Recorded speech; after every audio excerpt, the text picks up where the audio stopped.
Good morning. My name is Nathan Groothouse, and I am the Director of Marketing and Development for Summit Stone Health Partners. It is an honor to welcome all of you here today to Summit Stone's Fall Fundraiser. This year, due to the ongoing COVID pandemic, we have a small group of Summit Stone representatives here today with us in person. And for everyone that is joining us virtually, thank you for your support. We have a great program lined up for you today, so sit back and enjoy.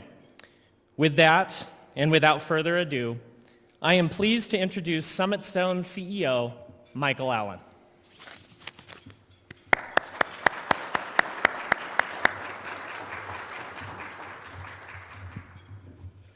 Thank you, and good morning. Welcome to Summit Stone's 2021 Fall Fundraiser. I want to start by thanking our board members and our honored staff who have joined us today in person. I also want to take this opportunity to extend a big thank you to our community partners and to all of you who have joined us virtually. Your support of our mission to provide unsurpassed behavioral health prevention, intervention, and treatment services in Larimer County is so important. Thank you. I wish that we could be all in person today. I would love to shake your hand and see your smiling faces, but this is something that will just have to wait, hopefully not too much longer. Given the escalating trends of COVID-19 and its variants in Larimer County, and to ensure that everyone stays as safe as possible, we had to make the really tough decision to limit the in-person portion of our event to only a few Summit Stone representatives.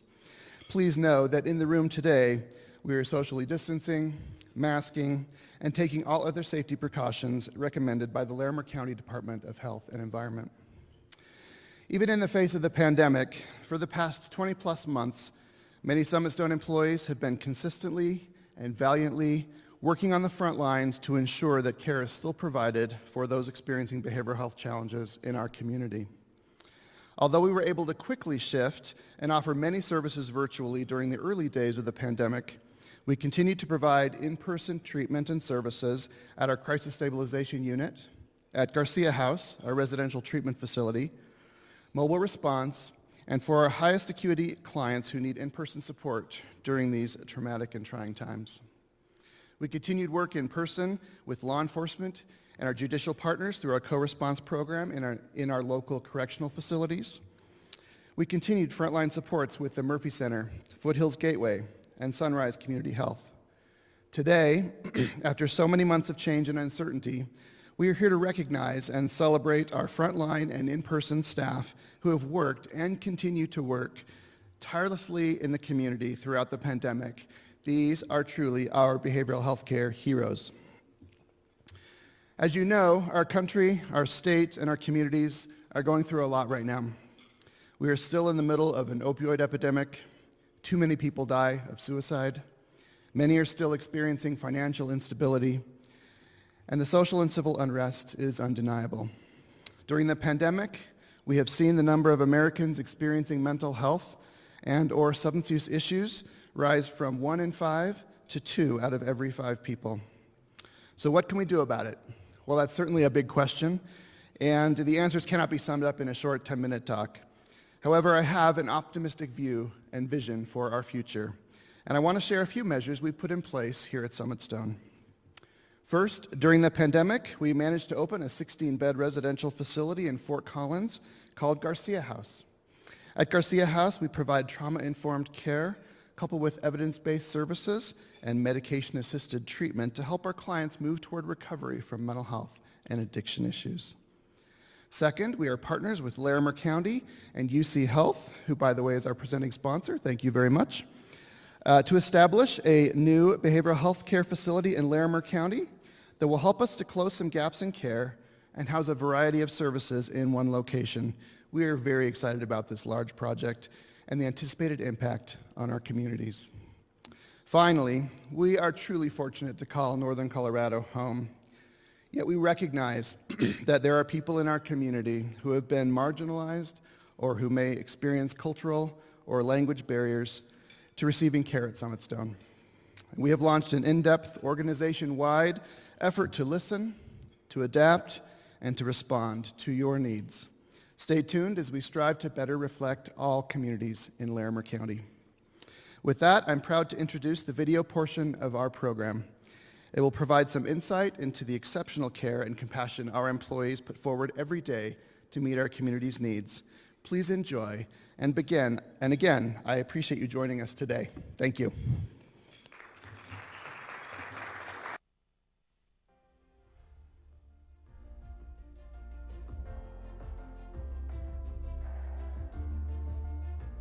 In March 2020, on Friday the 13th, Summit Stone leaders held an emergency meeting to discuss the reality of the intensifying COVID-19 outbreaks.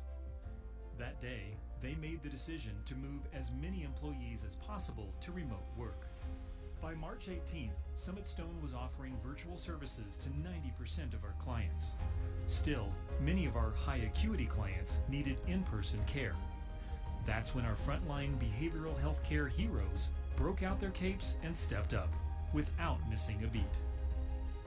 Immediate protocols were initiated, including masks, social distancing, intensified cleaning schedules, and hand sanitizer.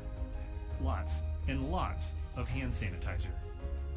We didn't know what was coming, but we were prepared to meet it head-on with our clients' needs at the forefront. I don't think everybody or anyone really knew what to expect. I mean, we couldn't with this virus. We just couldn't know what was happening. The program was already kind of ramping up quite a bit, and then when COVID happened, we saw a huge spike in numbers. Coming in and working during the pandemic in person also had its own challenges, just because we're learning how to navigate how do you keep people in a room together, how do you enforce masks, how do you support people if they're having anxiety about wearing masks. Some people, don't believe in COVID, and so there's that whole kind of aspect of making sure we're still following protocol, but dealing with clients who may have a higher acuity and aren't necessarily processing the pandemic on the same level that our workers are. Everybody was learning new things, new ways of doing the work that we do, but making sure that the clients came first and that whoever needed us, we could respond to. I think as a whole, as a community, we were scared and people were anxious and we were isolated and we weren't getting that face-to-face contact that we used to have. So we saw a massive increase in the number of people calling us and feeling like they needed those crisis services. We really tried to kind of meet the pandemic where it was at as we meet our clients where we're at, and what we found was that our clientele doesn't respond well to remote services. Our really high needs clients really need us to be present with them, whether that's in a group setting or an individual setting. That's the one thing I learned about our team at Summit Stone and at Sunrise is just how flexible we could become.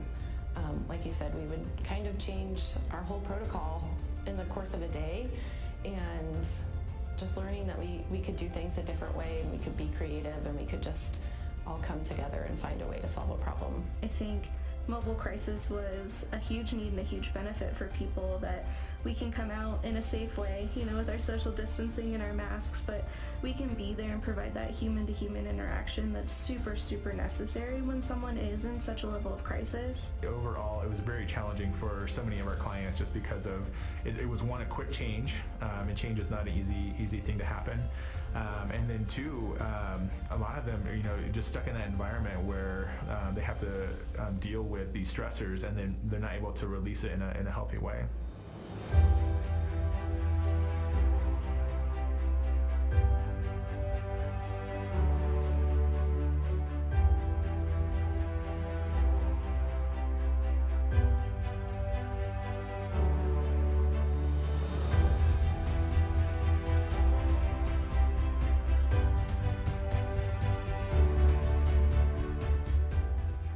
We saw an increase in client acuity in ways that they lost all their coping skills. They lost the ability to go to the gym. They lost the ability to meet with family and friends.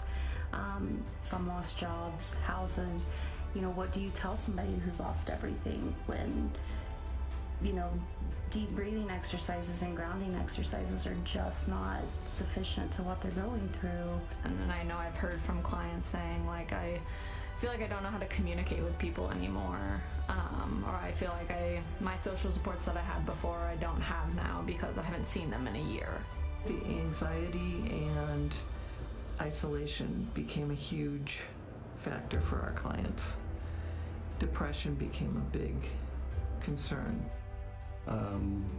Dealing with the drug and the alcohol withdrawals and the psych behaviors, and then on top of that having some pretty serious medical conditions to deal with as well.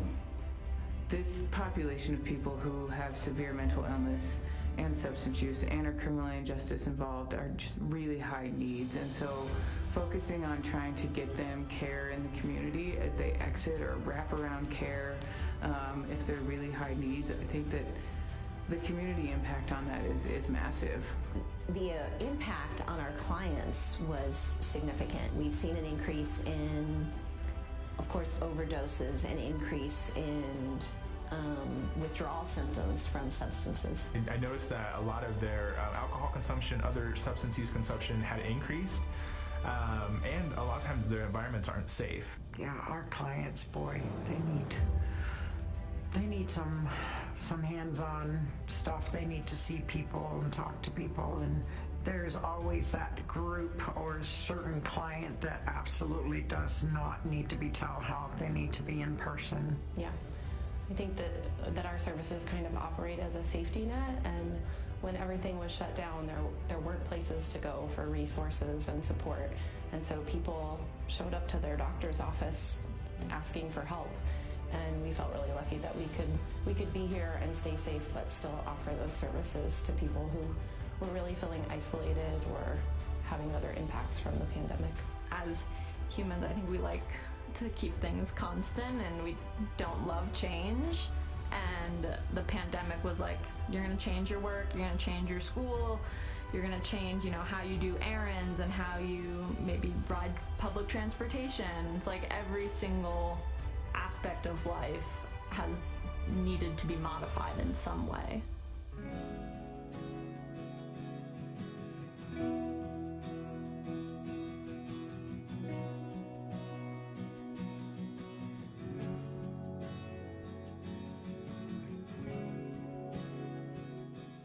Something I really learned to rely on was our team here, and kind of that really close knit bond that comes out of experiencing and working through a pandemic like that, and being able to say, this is our team and we're going to get these client needs met even if they're complicated or it's hard during COVID. So I think we really learned to work well as like a multidisciplinary team and figure out how I can kind of pivot on this side and someone else can come in and fill this position, and we really learned a good sense of teamwork, and that sense that we can do whatever needs to be done to get a client's needs met. We just have to be a little bit more creative about it. Everybody really pulled together as a team and got really creative in how we communicate, how we know what the other people are doing, what our strengths are, what our weaknesses are, how can we support each other. And we received great support from management, from all of Summit Stone. And just really the strength of the people I get to supervise and manage, it just blew me away. And so we're managing some of the highest needs of the population, and we're also doing that with care and compassion and regard for each other and each other's safety and health. And so the way that they have been able to adapt and been able to do that, I'm just so proud and happy to work with them and support them in any way I can. So I think just the resilience that I've seen is something I'm going to carry for a long time. Ever since I started here, I've always been told if you need anything, you can come to us. Don't ever hesitate to ask for help. So it's more like a family, really, in a sense that everybody's just so kind and compassionate, and you can tell they really want to be here, and they want me to be here too. With things that change so frequently, I felt a lot of support from not just the direct people that I work with, but everyone throughout Summit Stone. And I think that that's really what has helped a lot of people get through some tougher days, is knowing that, you're being heard by, people up above, CEOs, people you don't work with directly. So that's really something that I value in a workplace. I think having more patience and understanding that this is very difficult for everybody. And you know that it is a very unfortunate situation, but we are all in it together and we will get through it together.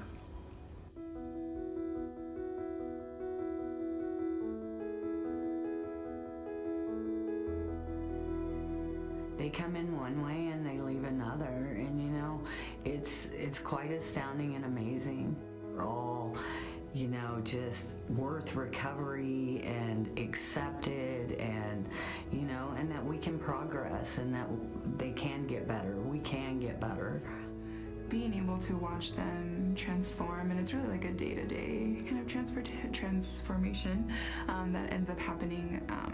It's extremely rewarding. They leave here and their tool belt is way fuller. They've started the reconnection process with their support systems, and then they're talking about getting a job, and they're going to leave to sober living. And so those things, especially because it happens in a short amount of time, it's really extraordinary, I think.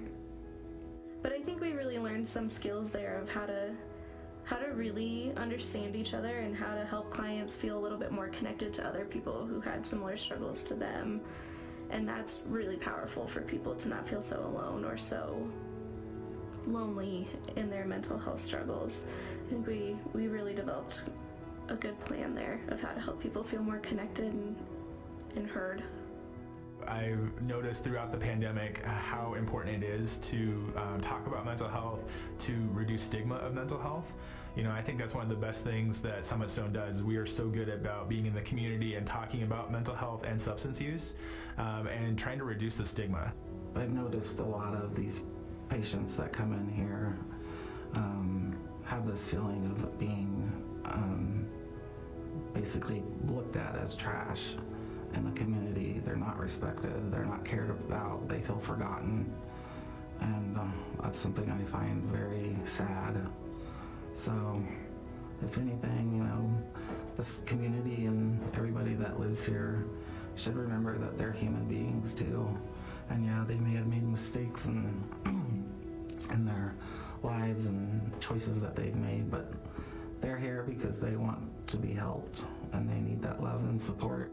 It just kind of affirmed my commitment to serving people and knowing how important this work is. It felt like we were doing something, I don't know, special in a way. And to be here for the clients and to get to see them in person, I think it feels like an honor. I love to watch people recovery, you know, get their lives together and their families come together and they get jobs and get in sober living and get on the right medications and, you know, start living their life.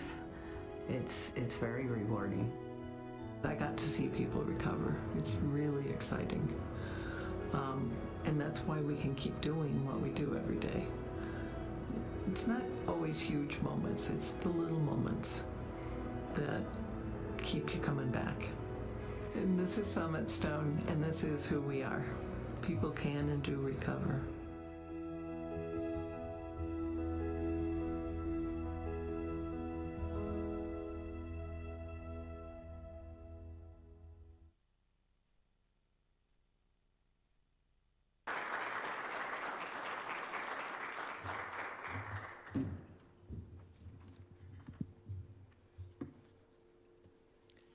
Good morning. Why do you guys always put me up after those kinds of things? Because I'm like in tears. I'm Karen Morgan. I am the immediate past chair of the board of directors of Summit Stone Health Partners. That was such a powerful message of hope and caring from our frontline staff. And I don't think we did this often enough as a board, but please accept our deepest gratitude and appreciation to all of you who are on the Summit Stone team for your work and compassion that you provide every day to our clients, our community, and to each other. You're incredible. And you've put your own lives in the context of all the things that you talked about our clients were experiencing, we all were experiencing, including those of us who were in the service provision role. So we just can't thank you enough, and know that our hearts and our prayers are with you as we continue through this pandemic and continue providing services. So yes, I went away from script, but I couldn't help myself. So if we have several of our behavioral health care heroes that are with us today, and I know some of you are watching, know that we appreciate you. But for those of you who are here, would you please stand so that we can recognize you and thank you properly?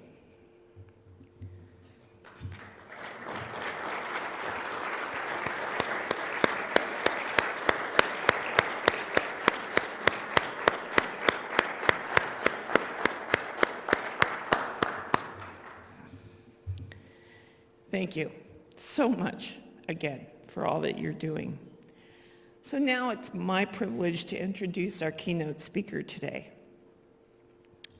Craig Zablocki is a native of Colorado, and he has spoken to over 1 million people internationally and in all 50 states. He is the author of Unleash Your Creative Spirit, and for the last 25 years, he has worked with hundreds of organizations on creating a culture of fun and engagement. And I think that after this past year and a half, or so, or more, that's exactly what we all need. So please join me in welcoming Craig.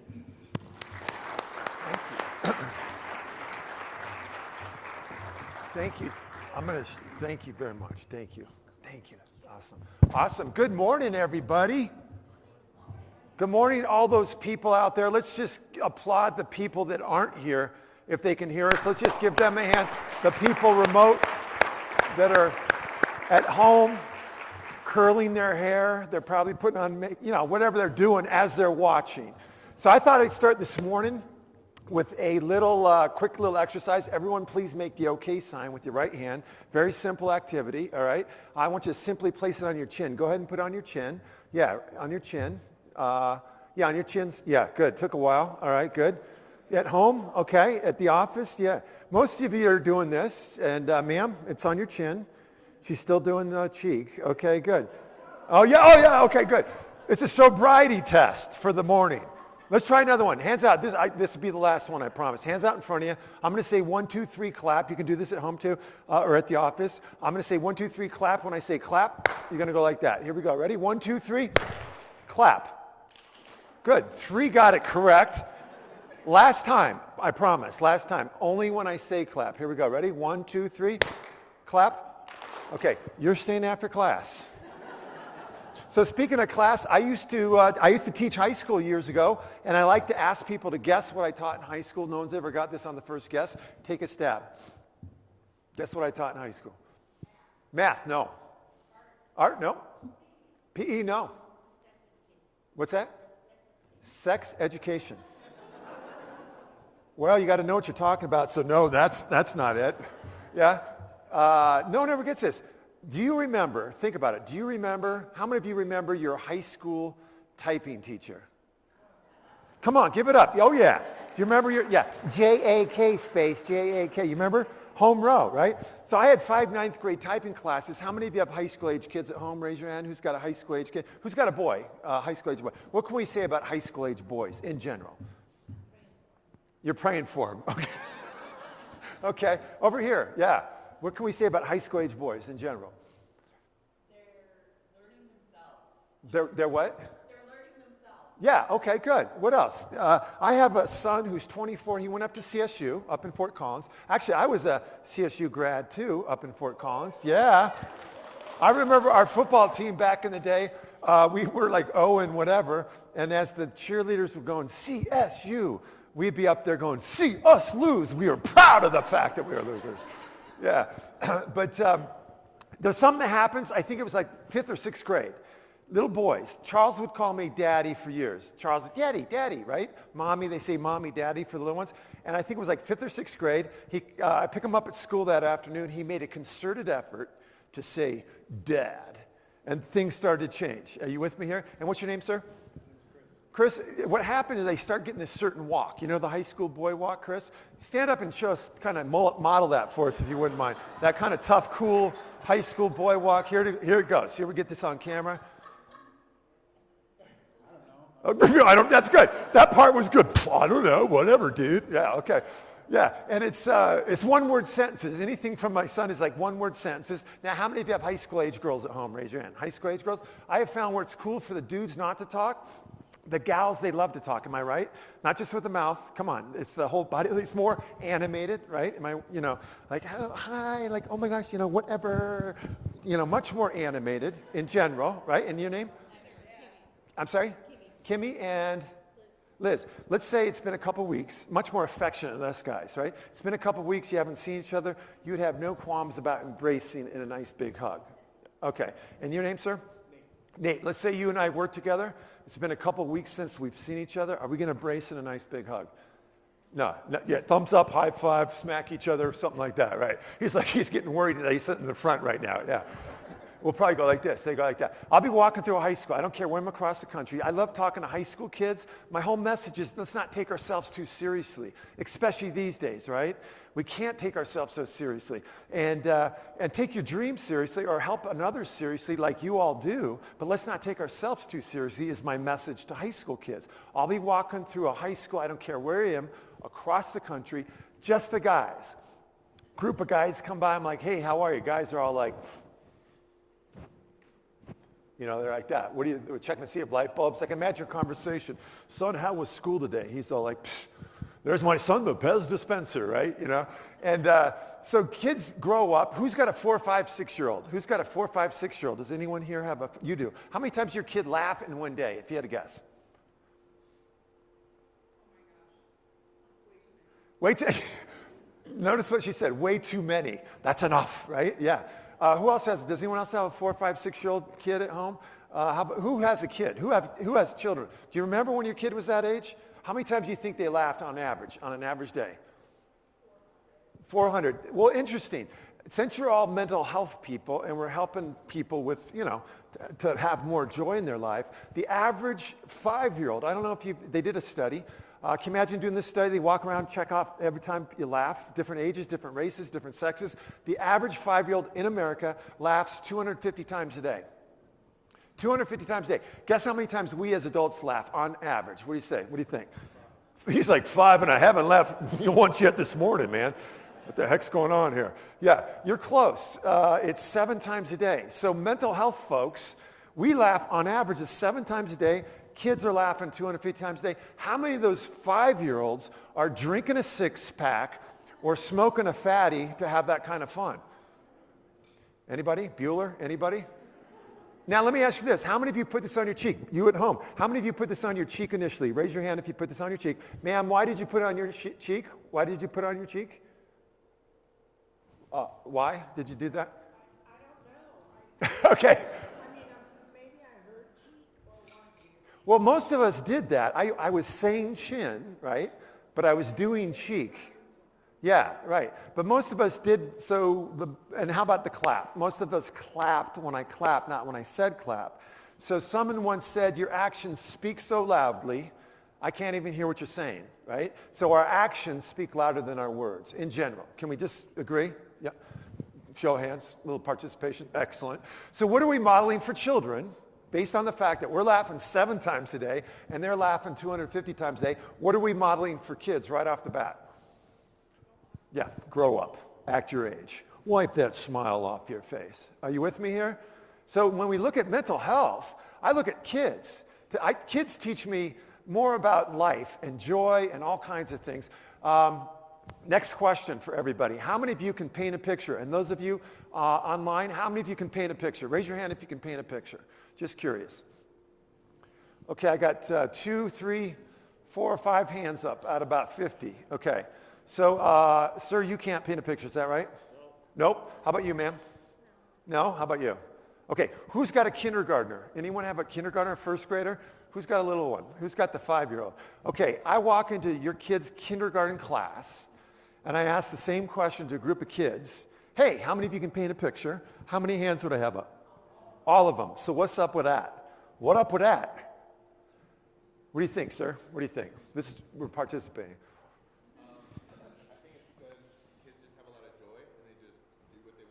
Okay, cool. So he said, for those of you at home and at the office, kids just have a lot of joy.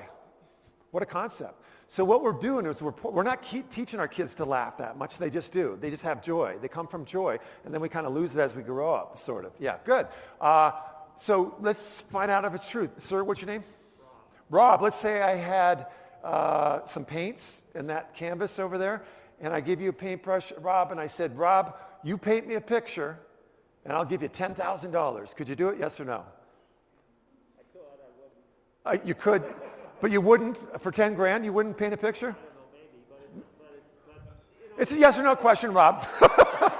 I mean, here we go. As adults, we want to justify everything, right? Well, I could put something about me. I mean, it's a yes or no. Could you paint a picture for 10 grand? Here you go. 10 grand, you paint me a picture, yes or no? Yes. So, Rob, you were lying to me a minute ago, yes or no? Okay, good. Yeah. Ladies, this is where, for a lot of us guys, we'd rather be right than rich in this case, right? So based on this informal study, you tell me, okay, a group of kindergartners, how many of you can paint a picture? Every single hand's up, 99 to 100% of hands. Here we are adults, and most adult groups I ask less than 5%. So you tell me who has more self-esteem and self-confidence, a group of kids or us here in the room today or online today. Who says kids? Raise your hand. Okay, keep your hands up, please. Keep your hands up. Look around the room. Wow, it's pretty universal, right? Hands down. Not a lot of self-help books for 5-year-olds, right? You know, how to become a better 6-year-old. The 7 healthy habits of a 4.5-year-old. Here you go. So if what we're saying is true, I believe there's a lot to learn from kids or those qualities we had before we grew up. Are you with me here? I was with the Colorado Farmers Association. I asked them the same question. How many of you can paint a picture? It's always less than 5% of adults. There was a kid there with his grandpa, so his hand's up. And out of about 700 folks, this is prior to the pandemic, just to let you know, there was maybe a dozen hands up, including this little kid, right? So I had the microphone. I went over to him.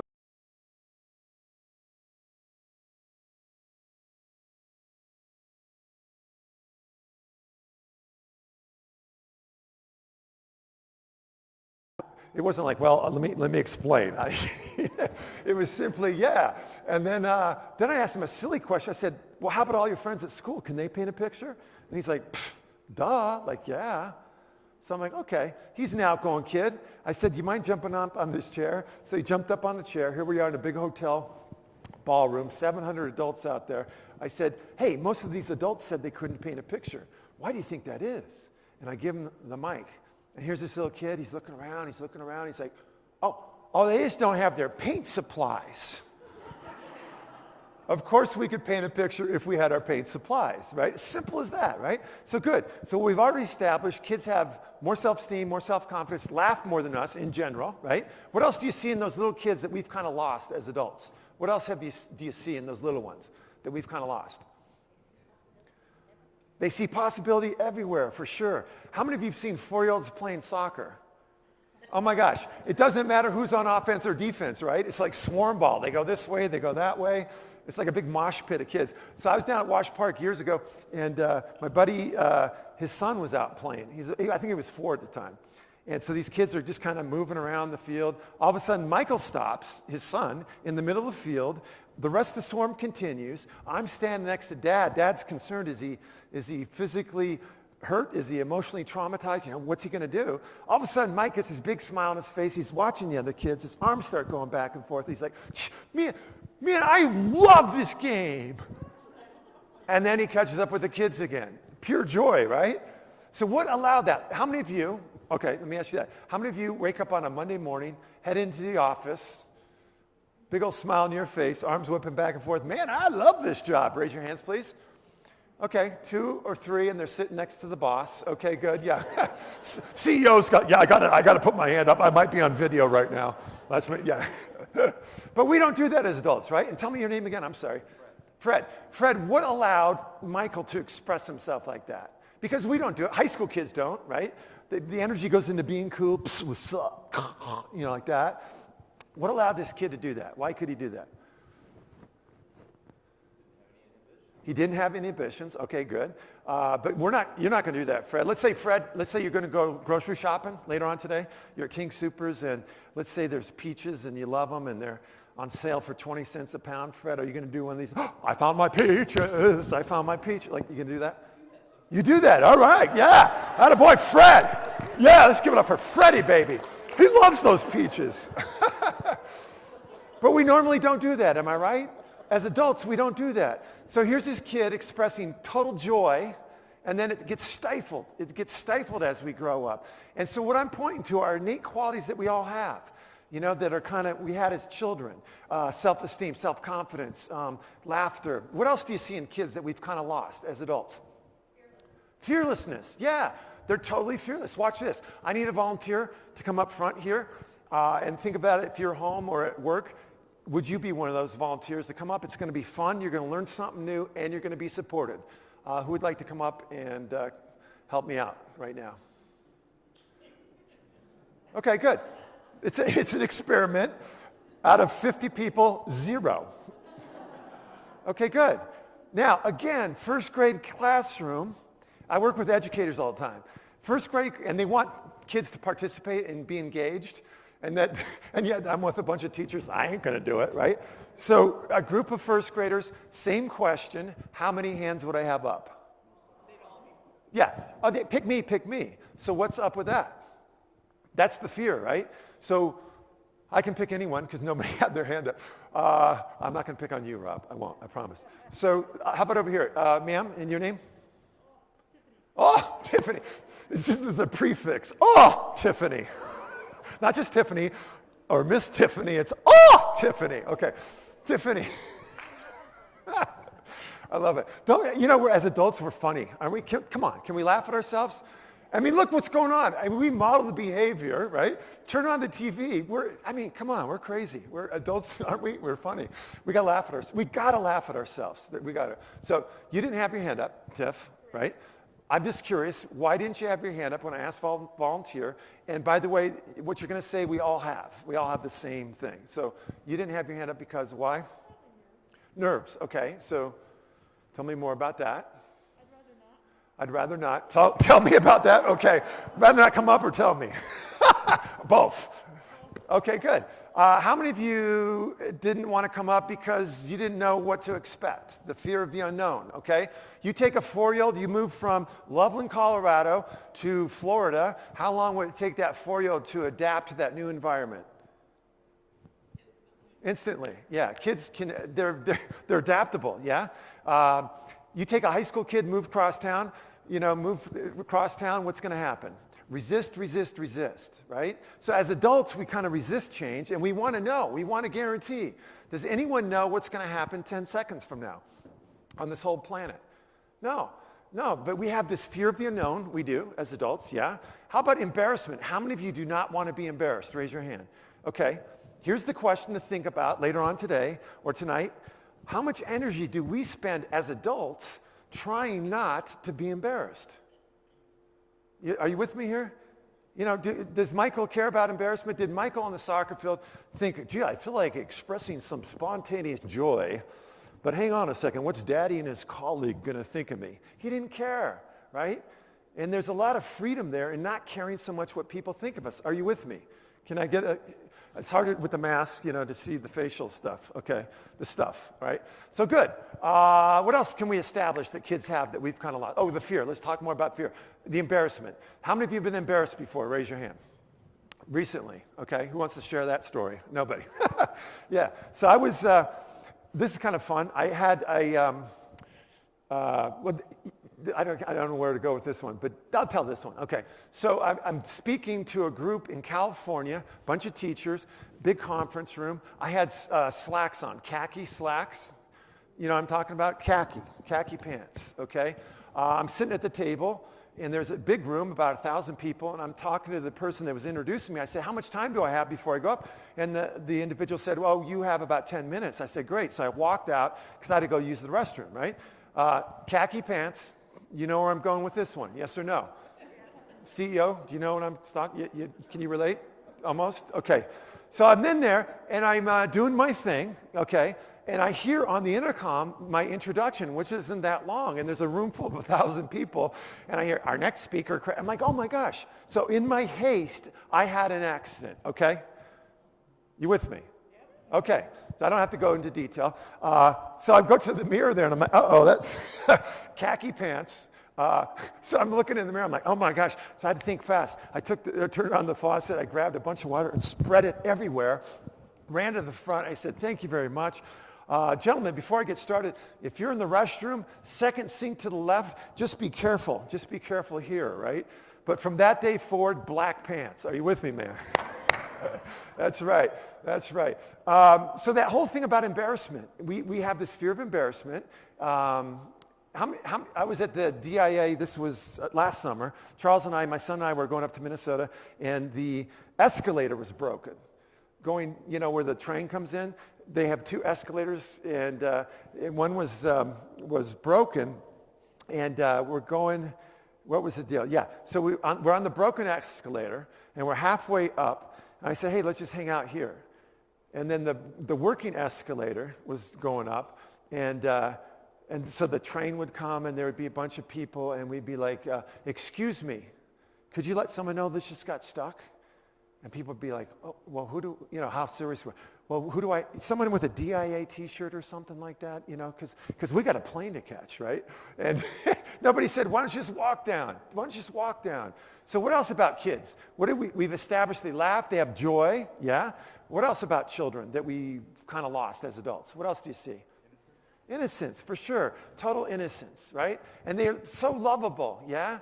And we're all innocent and lovable. And something happens as we grow up. We're like, oh, they go to sleep like this, right? You and I, we kind of tendency to go to sleep like this and worry and all this stuff. So they're pretty, my son was on my lap. He was probably 5 or so. We're up in Glenwood Springs. He was eating chicken nuggets, and I turned to talk to my friend. I come back, and he's snoozing with a chicken nugget in his mouth, right? Yeah, so good. What else about kiddos? Who's more honest, children or us? Children. If I was talking right now and I had a dangler in my nose, okay, I just got 3 of you to check your nose right there. You just did. You went like that. Even under your mask, you got to check. If it was like in and out kind of thing, just as adults, you'd be thinking, that guy's a loser. Nobody would tell me, right? What if a 4-year-old was sitting right there? What would they do? You got a goober on your nose. So they're honest, right? And as mental health people, who's more emotionally honest, children or us? Who's more emotionally honest, children or us? Children. They laugh when they're happy, and they what? They cry when they're sad. And what do we do with our emotions as adults? Yeah. How about us guys in general? And what about us guys in general? What do we do with our emotions? Yeah, I'm not going to say. We're hide them. Yeah. I'm going to hide them, right? Yeah, and ladies, what's the only emotion for men in America? Wow, I don't have much hair back here. That's weird, man. I've never seen, like right there. Now, yeah, you're the same. Look at that. Yeah, that's pretty. Yeah, did you know that there's no hair right here too? We should. Yeah, as children have more hair. Thank you. Since we're talking about that, sure. Children have more hair than us. Let's give them a hand for that one. Yeah. What was I talking about before that? Someone help me. What was it? Oh, emotion. Yeah. What's the only emotion for men in America? Or men in general? Ladies, what is it? Anger, right? And psychology. Where's the psychologist? Is there a psychologist in the room? Or psychiatric psychologist? What's below anger? I've read, I'm not a psychologist, is either fear or sadness. Am I right? Give me a little something there. Yeah, the real emotion, like children, my son Charles, 2nd grade, he came home, Daddy, they made fun of me for crying. I'm like, honey, it's okay to cry. And we were at a funeral 2 weeks ago. My son is just sobbing as a 24-year-old. I'm still proud of him that he still can cry and emote that. Because anger, and police officer, right, for several years, you see it happening all the time, right? A bunch of dudes. And let me ask you this. Of all the mass shootings since Columbine High School, hundreds of them, how many of those have been initiated by women? Anybody? So it's a dude issue. right? Like we go to anger instead of like say I'm sad or I'm afraid. So I looked at children because they, again, are more natural in their expression of emotion. They cry when they're sad and they laugh when they're happy. And they say, oh, I'm afraid or whatever, right? Whereas we have to grow up and be, anger, yeah. When I fly around, grown men with ties, I want to, the plane's canceled. I'm going to talk to the son of a rar, rar. They're all like, Someday, ladies, we're gonna have more emotional honesty, and this is what you're gonna see. You're there at the airport. You mean my flight's canceled? Yeah, just give me a second. They're hugging each other. You're all laughing, but I'm like, that's the more honest emotion. So again, I looked at kids like, who's more emotional? And what are we modeling? We're the models, right? We're all serious, and then we, pound a bunch of, when we work, you work with people that have substance abuse issues, right? Those kids don't have substance abuse, We learn to okay, how can we have fun without it? That's my message to college kids and high school kids. How can we have fun and not be so uptight without the alcohol and the drugs, right? How many have been out to Las Vegas before? Raise your hand. Las Vegas. Now Las Vegas is pleasure, right? It's short-lived. Pleasure and joy, you said joy. Joy is different than pleasure. Pleasure is short-lived. You get on a plane in Denver, you're heading to Vegas, everyone's all excited. Woohoo, Vegas, right?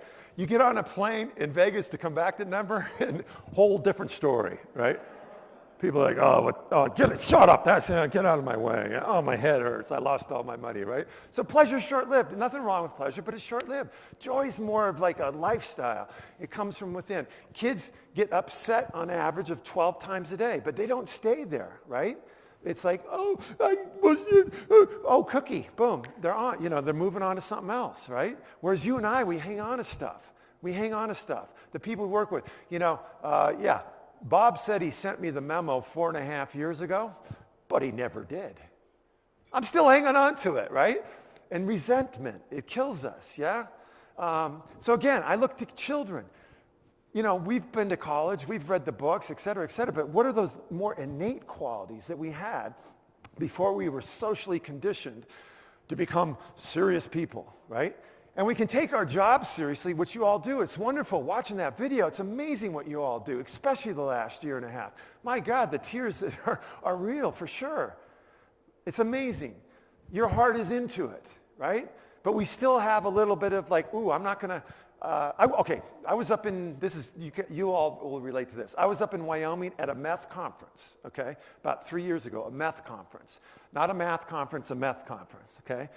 And meth is a big problem in rural parts of the country, and I know there's, you probably deal with some of that yourselves, all right? I mean, not personally, but with the client, some of the people, okay? So, all the concerned people of Wyoming gathered for a 3-day conference. There was police officers, we had drug and alcohol people, we had people like yourself, mental health professionals, legislators. They gathered together to try to come up with a solution to the meth problem. So I was there, and the first morning we were watching PowerPoint presentations on the bad effects of meth. So like if we had a full morning of here's the meth lab, here's another meth lab, here's the statistics on meth, here's a meth, there a meth, everywhere meth. So all morning, by lunchtime, everyone was like this, just depressed, okay?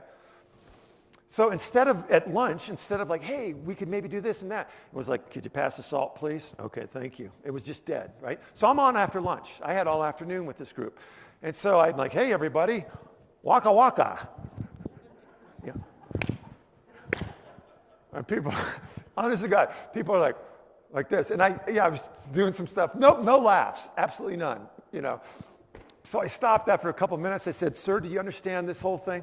Well, I think so. I said, what was the Well, most of us did what you did, not what you said. And what's the message there? That we model behavior. Okay, good. So we're modeling behavior. So let me get this straight.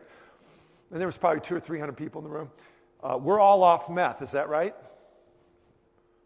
People are like, yeah, can we get on with the agenda here? And we're trying to prevent meth use. Is that the deal? Yep, that's exactly what we're here for. I said, well, sir, I don't know about, but I'm looking around the room, and I'm seeing, and this is what I see. Hey, stay off of drugs. Have fun like me. I couldn't help myself at that moment. I said, I think that's why they're using meth. Some people were cracking up. Some were pissed. I didn't care. I said, of all the people that should be living a joyous, happy life as an example of what it's like to be without meth, it's us. But if this is what it's like, I told them, give me the meth, for God's sakes. And they saw the irony. It was absolute irony. Later on in that afternoon, I said, ma'am, would you come up and help me? And she said, I will not be embarrassed. I'm saying, okay, I'm not going to make you do anything. So I asked her a few questions. That's great. Look at that. Like, you know, we got almost identical. Oh, you know what I mean? The hair thing. Do you ever think of growing it out? Like, just like, yeah. Yeah, we should do that, man. We should just like see how much nothing up here. So I said, ma'am, would you come up and help me? And she said, I will not be embarrassed. And I asked her a few questions. Her need to not be embarrassed was this much. Her need to not be embarrassed was this much. Her need to help with this terrible drug was this much. I'll repeat that. Her personal need to not be embarrassed was this much. Her need to, help with this terrible drug was this much. So my job was to reverse that. And how we do that is twofold. Number one, we learn not to take ourselves so seriously. You know, we're all going to fail. We're all going to trip and fall. We're all going to have something fly out of our mouth. We're all going to make a mistake. Whatever, right? Not to take our identity so seriously. Children are verbs, not nouns. Are you with me here? You know, they're in action. They're running, they're jumping, they're playing, they're laughing, they're crying. They're verbs. We become these hard nouns. You don't look at me that way. You know, so many examples. We can just turn on the news these days, yeah? Like, what are we modeling for children? How are we dialoguing, you know, in general? But I got to say that your service is amazing. So how do you take your service seriously, which you all do? You're helping people every day, right? But can we laugh more for our own health, for our own sake? Right? It's been a tough year and a half, for sure, for all of us, right? How do we laugh more? How do we take ourselves not so seriously? I was on a plane with my son. Another thing, kids, another quality, I mean, we don't have time to go through all of them, but laughter, self-esteem, self-confidence, honesty, emotional honesty. Who's more creative, children or us? Studies on this, they're more creative for sure. Great TED Talk by Ken Robinson. I don't know why I snapped. What the hell is that? What is that? I don't know. I'm just doing this. I don't know what. That's it. I've never done that before. That's weird. Okay. You learn something, try something. Let's all try it. Come on. Let's all do it. Ready? 1, 2, 3, go. Like that. Yeah. Maybe it's the new thing. Come on. Ready? 1, 2, 3. Like that. Okay. I don't know. I'm a wacko. I'm whack. I have a little ADD every once in a while. It kicks in. Just to share. Worry. Children don't worry, okay? You and I, do we worry, yes or no? Give me a hand, yeah? What are we worried about? Someone shout out. What are we worried about? Ma'am, what are you worried about? Okay, good. I didn't even see your mouth move, and your voice went really low. Our children. We're worried about our children. Okay, you snuck it out over there. We do. I mean, worry. In general, again, I'm going to try to condense this. I have 100 things, another study, this is a great study, maybe good for your clients too. Out of 100 things that we worry about, half of those are in the past, like 40 some odd %. I'm worried that I missed that touchdown pass in high school. We would have won the state champ, that kind of stuff. Or what I tripped and fell yesterday, or I should have said that, or I can't believe I answered the question about painting the picture. I should have said, yeah, I can, or, all this stuff that we got going on, right? Where do kids live? In the moment, right? And what's the 12 step? You guys work with folks, what is it? One day at a time, right? One day at a time. Can we make it through today? And I think we all could learn from that. Can we make it through today? Especially with the COVID and everything, right? We get to, someday. We have I'll be happy when syndrome. I'll be happy when what? When COVID is over. I'll be happy when I retire. I'll be happy when this guy stops talking this morning. We all have this. Children live in the moment, and we live in the future past. So the study on worry, 40 some odd % is in the past. Another 40 some odd % we think is going to happen that doesn't pan out. So only 7 out of 100 things that we're worried about are actually going to happen. 7 out of 100. Do you think we'd have more energy if we could take the 100 things we're worried about and narrow it down to 7? And of those 7, 4 are completely out of my control. So I'm worried that the plane's going to be delayed, and sure enough it is. No, I can have a backup plan, but I can't do anything about the plane. So that means only 3 out of 100 things that you and I are worried about, can we do anything about? Do you think we'd have more energy, more life force, more joy, more of these qualities that we're pointing to if we could take those 100 things and go down to 3? Yeah, and it's a habitual thing. We've become conditioned to worry, worry. Preparation is different than worry. Obviously, we saw in the video, immediately you had to shift gears, right? You had to shift to the COVID, and man, you guys were responsive, boom, boom, right? Adjusting to change, just like that, right? But that was preparation, not worry, two different things. We can prepare like for this wonderful buffet, and we got or banquet rather, or I'll just say breakfast, buffet, banquet, breakfast, and get people on the video. It took a little preparation, obviously, but the whole thing about worry. So I'm on a plane with my son. He's 4 years old. We're flying from Minneapolis to Duluth, Minnesota. How many have been up in those parts of the country? My grandmother's name was Ruth. We called her Ruth from Duluth. Oh yeah, sure, you betcha. Oh yeah. It's kind of a repressed laugh up there in general. Oofda, yeah. Oh yeah. So we're on a plane. Charles is 4. He'd been on many flights with me. He traveled all the time. He put his belt on. We had our belts on. We hit major league turbulence. How many have been on the plane with major league turbulence? Okay. What did all the adults do? We're like this, right? Yeah. I mean, we'd have caught air if we didn't have, if we didn't have our belts on. Yeah. People are like, yeah, like this. Now, Charles is 4. What's he doing? He's going wee. Everyone else is going wee wee. You know what I'm talking about? So I decided to join my son. What the heck? I'm like, woo! And he's all like, wee! And we're getting into it, right? Here's the insanity of adulthood across the aisle. Really nice, sophisticated woman. I was talking to her. She had her PhD, actually. She was going up to the University of Duluth up there. And she's now like, ah! And we're like, wee! And she's like, rawr! She's getting a little pissed off. I'm like, wee! Finally, she's like, what the hell are you doing? What are you doing? I'm thinking, what are we doing? Okay, yeah, you're right. Son, yeah, drop your arms. Yeah, Dad forgot to teach you, but as you grow up and become an adult in America, there's going to be so many things out of your control, and what we like to do as adults is develop ulcers. Yeah. Okay, so start gritting your teeth. Attaboy, good. We got lots of pharmaceuticals. Take some of those. Attaboy. Now, we also like to take out on others. Kick the chair in front of you. Yeah, kick that. Yeah, call him a bastard. There's some foul language for you. And how about 2 scotches? 2 small bottles, Charles. These are kind of small, but that's how we calm down as adults. I mean, who insane on that plane? Who's insane on who had control of that plane? Did I? Did the gal next to me? Did my son? No, at least you all don't have boring jobs, right? Is your job boring? No. Can you imagine the life of a pilot?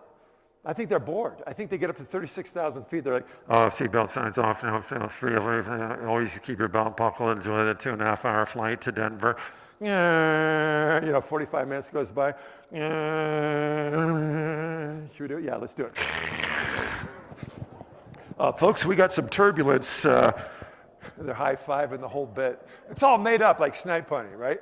So does turbulence, here's the question of the day. Does turbulence cause stress? Yes or no? Who says yes, raise your hand. Who says no, raise your hand. And who's not saying Jack, raise your hand. Come on. Yeah, I will not say, right. Can it be empirically true that turbulence equals stress? Empirically true. No. It's what? It's very good. It's not the turbulence. It's my reaction to the turbulence, for sure. And once I get that, coming up this morning from Denver, I'm like, wow, the traffic, da-da-da. Is it the traffic that's causing bad language out of my mouth? Or is it me? Or my reaction to that traffic? And until I get that, I will be a victim to life circumstances. And look at what we're modeling. Turn on the news. Oh my gosh. Pointing the finger. No one's owning their stuff. It's unbelievable. Yes or no? Are you with me here? So children, again, teach me about that. They teach me. I just look at them and go, wow, that's how we used to be, right? They don't go to the playground and go, hey, let's go play with them. Hang on a second, they're Republicans. Hey, you want to play with them? No, they're for Biden. You know what I mean? Like, what are we modeling for children? How we're dialoguing, how we're getting, seriously. Talk about mental health. Oh my gosh, we need it more than ever. We need a dose for the whole country, yes or no? Give me a hallelujah on that one. You know what I'm saying? It's like, yeah, it's amazing. But who's the only person we can ever change? Yeah, ourselves. And we can model that. So, yeah, is that pissing you off? Is it getting me? It's a hat. Well, then I'll do this. Is that better? Whatever the heck that is. Okay. How many of you know how to be silly? Raise your hand. It's like, it's appropriate. I was at Columbine High School. I lost my sister when I was 24. She was 26 years old. My sister was murdered. We never found who killed her. I have every reason to be cynical, pissed off, addicted, et cetera, right? And when I was at Columbine High School, right after, it was about 2 months after the tragedy, I used to do improv comedy. How many of you have seen improv comedy? And I worked with some of the kids, like Whose Line Is It Anyway, and a couple of the teachers. And I told them, these kids, I'm not a mental health professional like a lot of you are. I said, here's what worked and here's what didn't work. What worked was taking it one day at a time. What didn't work was drinking. That made me more depressed. I was just on, it's okay to laugh, it's okay to cry, it's okay to be pissed off. I just validated all their feelings. And then we did a little improv. And there was one thing that we used to do, it's called replay.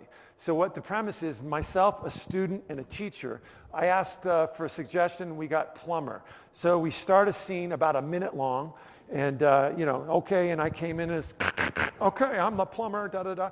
And then we do that, and then I asked for 3 suggestions. We got a movie style, we got Western movie, a literary style, we got Shakespeare, and then we got a musical style rap. Then we did that same scene, and the kid was great, and the teacher was great. I came in as the plumber, and then we're doing it as a Western movie, and that was funny, okay? Shakespeare, it was awesome. The kid must have had, thou hast upon thy sink, yea, behold, fair plumber, and we did that. But the one that brought the house down was the rap. We did the rap version like, and I'm a terrible rapper, but the kid was great, and the kids were just dying. Frank DeAngelis, the principal, he turns around, he tells me this every time I see him for lunch and everything. He turns around, he looked around, and he said, all the kids were laughing in that moment, just for that moment. And in that moment, there was a little reprieve. There was like, kids can be kids again. You know what I'm saying? And so laughter's like this. Take the biggest problem we're having. Go ahead and do that. Put it on your hand right now. COVID, personal problem. Go ahead and visualize that problem on your hand. A little quick exercise. Okay, I'm not doing this. Yeah, good. Okay? So go ahead, put your hand out in front. It's a little exercise. Here, come on. There's your problem. Here's what happens to our problems and our clients, right, that you work with. It becomes so big. Put it on your nose. And look around the room. Everywhere you look, there's your problem. There's your problem, right? But here's what laughter does. Humor, laughter, it draws it away. It doesn't get rid of the problem, but I can see it now from a different perspective, right? Laughter's a lot like changing a diaper for those parents. It doesn't get rid of the problem. It just makes things more bearable for a while, okay? And that's my philosophy on that, the whole thing about laughter. So good. What have we established so far? Kids, they have honesty, emotional honesty, laughter, creativity. I could go down that tangent, much more creative. And obviously with this pandemic, we've had to be really creative to solve the problems, which we have, right? How about curiosity? Who's more curious, children or us? Children. What's the number one word they say? Why? They want to know why? And what drives creativity is curiosity. And that group up in Wyoming, it's like, we got to be curious. Let's answer some. Let's be curious about things. Let's see how we can solve this issue with creativity by being curious, by getting out of the way without judging ourselves. Oh, I got to do it because the fear of failure is huge. Fear of failure children don't have.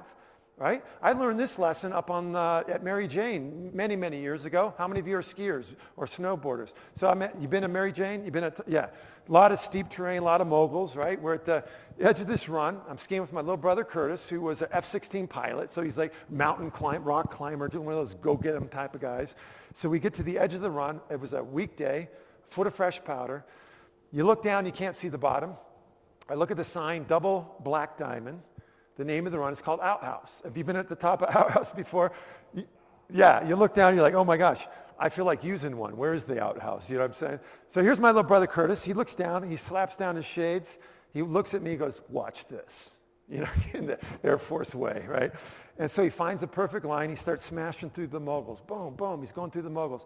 He hits a mogul, does a 360 in the air. He lands it. He keeps going. People are kind of getting out of the way, total strain. Finally, he crashes into a mogul. His skis go flying, his poles go flying, and in the middle of the slope, here's my little brother, staggers up, covered with snow. He's like, woo, yeah! And then it's my turn, right? So I'm standing up there, okie dokie, yeah. Whoo, put my goggles just right, zip up my parka, take a couple deep breaths, and I start down that mogul field. Side to side, back and forth. And some of you skiers like me, instead of going through the bumps, we kind of go over the bumps like this. Okay, good, all right. Get a good stem, Christy, good job, all right. So a half hour later, I get to the middle slope. Curtis is bummed out because he's been waiting for me. I'm bummed out because I'm not getting any better as a skier. Curtis is getting better. I'm getting worse. So I'm looking for technique. I'm looking for how can I become better. So I asked my brother, I said, hey, you're getting better. I'm getting worse. What can I do to become a better skier? He looks at me. He says, he asked me one question. He said, how many times have you fallen down today? And I'm like, well, none. I'm not that bad. Duh. He's like, that's your problem. And then he took off. And I realized I was skiing so tentatively, I was holding back so much that I wasn't falling, but I wasn't getting any better. And I realized on that chairlift going up, all the things I wanted to try or do in my life that I've been afraid to because of the fear of failure. Now, how many of you have that fear of failure? Of course, we want to be right. We don't want to fail. And if we allow ourselves the freedom, especially on snow or obviously when he's flying those F-16s, you can't fail. But that's why they have, see how, the threshold thing where they whip you around. You know what I'm talking about? Centrifugal force thing. Okay, whatever. It doesn't matter. Just go over this way. Okay. Are you with me? Okay, we only got a few minutes left. I want to answer some questions, but I'm going to have a volunteer, my friend. Nathan. Let's give it up for Nathan. Big hand for Nathan. You know, we've been sitting too long. Since he's a volunteer to come up, let's give him a standing ovation. Everybody, come on, let's give Nathan a big standing O. Here we go. There we go. All right, that was awesome. That was good. So you're good. You got your jacket off. I'm going to take my jacket off here. So here's the deal. Nathan's going to help me out. But by the way, I'm going to come to you in a second. How many of you were just given 100% in that standing ovation? I'm just curious. Who was given 100% in the standing ovation? Raise your hand. Okay. Okay. Yeah. Could I have the people that would just raise their hand, just stand up real quick and just duplicate exactly what you just did? Ready? Go. Okay. Awesome. Awesome. Thank you. And your name again is Ben. Could you stand up real quick? Ben. So Ben, that was 100%, right? Yes, it was. Yes, it was. What does 100% mean? What does 100% mean? Your best. Okay. So Ben, you're not going to have to, but could you, my friend, could you double your energy in a standing ovation for a brand new car? Yes or no? I think I gave 100%. Okay. Yeah, you think you did. But could you, like if there was some measurement tool, okay, like, rapidity of clap or loudness or whatever, could you give me twice that energy for if you did, I'd buy you a new car today? Buy me a car. Yeah. Yes. Yes, I can. Okay, good. So that implies that we didn't see 100, that we saw more like 50%. Is that right? It might result in injury, but yes. Yeah, you might break your wrist or whatever. Yeah. So here's the last question. I do this for a reason because like kids give 100%, and you and I, we all do. We kind of go through life at some point like this. Yes or no? Now, that's the question. Someone walks in the room and says either you give 4 times more this morning, like right now, 4 times more or we die. Could you do it? Could you give 4 times more to save our lives today? Yes or no? I would certainly try. You'd certainly try. Okay, yeah. So that would imply that we didn't see 100 or 50. We saw more like a quarter or 25%. Is that right? If that was the equation? I thought I did pretty good. You did good. Yeah, no, you did great. It's not about that. What we're trying to do, the truth will set us free, right? And here's the deal. There's a difference between pleasing and serving, right? Are you with me here? So if you're a student in my class, which you are for the next 2 minutes or 5 minutes or whatever, I want to serve you as best I can. So it doesn't matter to me, but for you to realize that maybe that wasn't 100%, that maybe it's like, maybe you could give more. You don't have to. We live in America. We can, do what we want for the most part.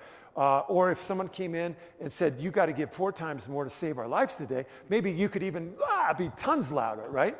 Yeah, so that would imply that we maybe saw 25 or 30% instead of the 100%, and that's just for us to know, for all of us. Are you with me here? And when we work with those clients, are we doing justice to say, okay, yeah, that was 100%? No, I want to, you know what I'm saying? So let's try this again as a group. Everyone stand up, and let's give this guy closer to 100% just for, 10 seconds. Ready, go. Ho, ho.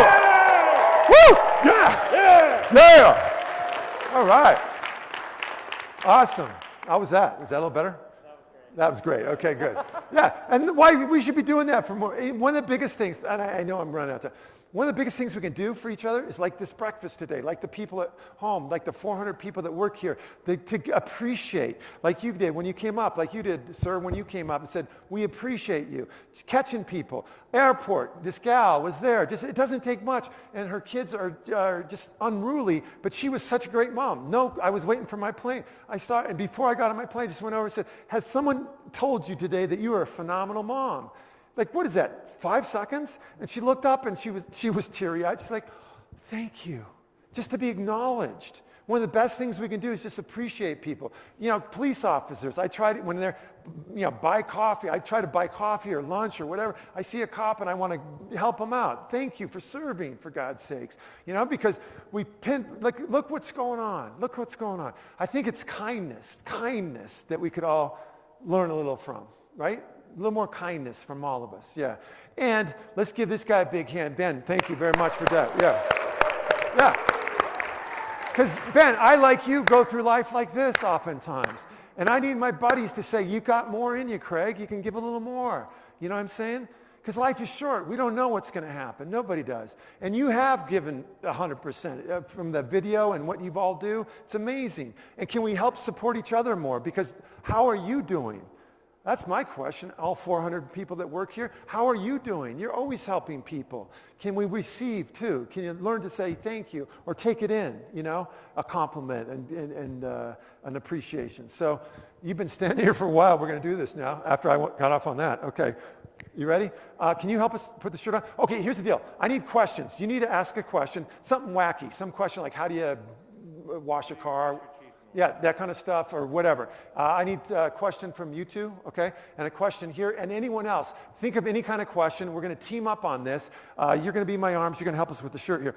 So essentially, you're going to be my arms. You're going to stand behind me.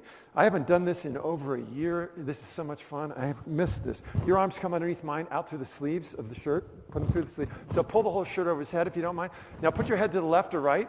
So you're not squishing your head. Get your arms out as far as you can. Yeah, put them way out there. There you go. Put the shirt all the way down his back. There we go. All right, let's give him a big hand. Nice job. Woo! Yeah. All right. Yeah, okay. All right. Yeah, I'm with you. Who's got question number uno? Uno question. First question. Yes, sir. How do you make a pizza? Okay, there's a few steps. First of all, good question. Good question. Way to go. Thumbs up on that. Okay, wow, man, I had some coffee this morning. Hello. A little jittery, but okay. There's a few steps. How many steps? There's 3 steps. 4 steps. Let me just slow down. I'm going to take it down a notch. Take it down a notch, just a second here. Okay, step number 1 to make a pizza. Here's what you got to do. You got to get the dough. You got to accumulate the dough and kind of knead it, it's called. Knead the dough and then throw it up in the air, okay? Throw it up a few times just to kind of get it going, all right? Get some air there. Then slow down and crank up some tune, all right? I like to play a little rap song, okay, to get me going. I'm on the control box with that, that little, what is that called? You know what I'm talking about? It's like, work. I'm cracking myself up. Okay, and then what you want to do is go back to the dough, okay, and kind of knead it again.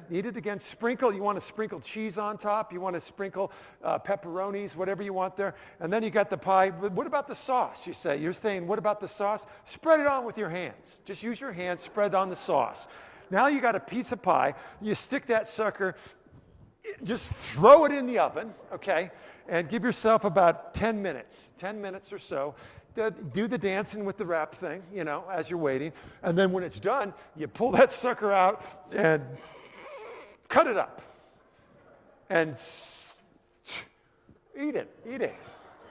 Eat it. I can touch my face. I'm not afraid to touch my face. Watch this. I can touch my face. There it is. There's my face. There it is, right there. Oh, yeah. Okay. Another question. Another question. Yes, sir. How do I trim my eyebrows? Okay, first, yeah, good question. 3 steps. Again, I don't know why. There's a 3-step process for everything. Okay, step number 1 is get yourself some clippers, okay? Find the clippers. Find your eyebrow and start plucking. I just pluck with my clippers. I pluck one at a time, okay? So that's the plucking method. And get both sides. Make sure you get both sides. You don't want to just have one side plucked and the other one not plucked, okay? You with me? Okay, good. Another question. Anything at all? One last question. What's that? How do I groom my dog? Okay, well, there's 2 steps on this one. What do you know? First, you want to make sure that the pet is, you want to make sure the dog is calm, okay? So I like to pet the dog, just, hey, calm down, okay?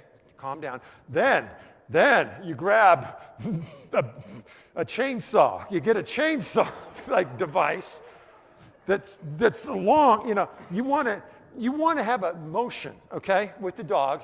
It's like a motion, okay, as you're trimming, and you calm down the dog if you need to. But then let's just wrap it up like that, okay? I think you get the gist of it. Let's give him a big hand back here. Nice job. Good job. Awesome. Way to go. Let's give him a big hand. Nice job. Oh, we're out of time. All right. So in conclusion, we only got a minute. I got a minute. In conclusion, to do that exercise, he had to take himself lightly. We had to work as a team. We had to let go of any outcome and just have some fun, right? The emphasis on having fun versus trying to be funny. Fun is something kids teach me all the time. Fun can happen anytime, anywhere you look. I was in Las Vegas. This dude's walking like this. Trailing him about 5 feet was a woman like this. Everyone's going to a show. I happen to be at the right place at the right time. Fun is everywhere. Grab this dude's hand, total stranger, squeezes my hand, continues walking through the casino. I'm here like this. His wife starts cracking up. I grab her hand. Now there's 3 of us going.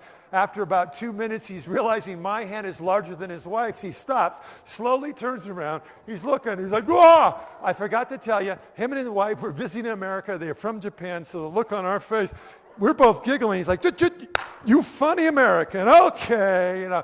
We went out and had a drink. What a great little story. How many times in life does opportunity walk by? What do we say? I'm not sure where it's going. Maybe next time. Not going to be a next time. I want to say thank you for all the great work that you do to help people through tough stuff. I'm with you, man. Life's not easy. It's not easy. I'm not saying, hey, laugh all your problems away, but it's amazing when we're focused outside of ourselves, like you are, in service. It goes hand in hand with being able to go like Michael on the soccer field. Yay, I love this game. And we can model we can model, in deference to you, we can model that behavior for children, that we can take ourselves lightly and take our jobs seriously. We don't need to start taking ourselves too seriously. So God bless everyone. Thank you so much. And have a great rest of the day. Thank you so much. Appreciate it. Thank you. Thank you. Thank you. Thank you. Thank you. Thanks, man. Are you going up now? All right.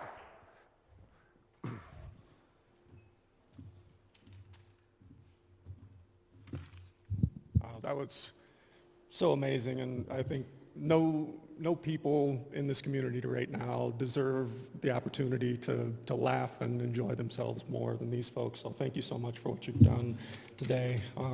It's been such a great program. Thank you all of our behavioral health heroes. That image that's shown up is so striking and strikes such a chord in our community. It means a lot. You truly are heroes. You save people's lives every day. Your work is so important, and as a community, we don't know how we'd get by without you. My name is Nate Budd, and I'm the newest member of the board of directors for Summit Stone. As you know, this is a fundraiser, the great part of the night where I get to stand up here and ask you all to give all that you can for these people that give so much to our community every day and night and every day of the year. They make sure that people in our community, whether they're suffering from anxiety, depression, substance use, severe and persistent mental illness, they're here for you and they're here for your loved ones. We work with so many community partners and do our best to improve the lives in our community and ensure that we're here for you and all of you at home. I know we have so much support throughout our community. This last year has proven that. People have shown up and given so much of themselves. And today that we're asking you to give what you can to support Summit Stone financially. If you'd like to donate, you can go to summitstonehealth.org/fundraiser, or you can send a check to 4856 Innovation Drive, Fort Collins, Colorado, 80525. Sorry, I'm 524, so it comes up in my mind. Any amount you can contribute will be brought back to you because of the way this group supports our community. So thank you so much for joining us today, and this concludes the presentation. Thank you.